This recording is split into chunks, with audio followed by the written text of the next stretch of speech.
ৰাজ্যত পুনৰ পিতৃৰ কামনাৰ বলি হ'ল নাবালিকা কিশোৰী।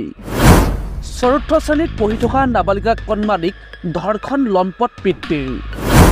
মাতৃ ঘৰত নথকাৰ সময়ত উপযোগী ধৰ্ষণ নিজ কন্যাক। তিয়কত সংঘটিত হৈছে পুনৰ মানৱ সমাজক লজ্জিত কৰা এক জঘন্য ঘটনা।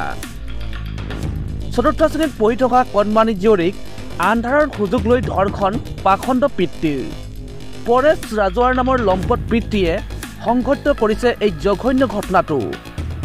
ঘটনাৰ সবিশেষ স্থানীয় ৰাইজক জনোৱাৰ পিছত পাখণ্ড পিতৃ পৰেশ ৰাজোৱাৰক উত্তম মাধ্যম গোটাই আৰক্ষীক গতাই দিয়ে। কি হৈছিলে তোমাৰ লগত ঘটনাটো কোৱাচোন?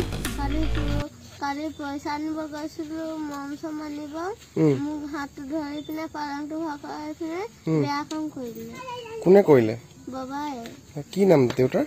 দেউতাৰ নাম পৰেশ ৰাজোৱা। তুমি কোন শ্ৰেণীত পঢ়ি আছা? চতুৰ্থ শ্ৰেণীত। ঘৰত কোনো নাছিলে নি তেতিয়া?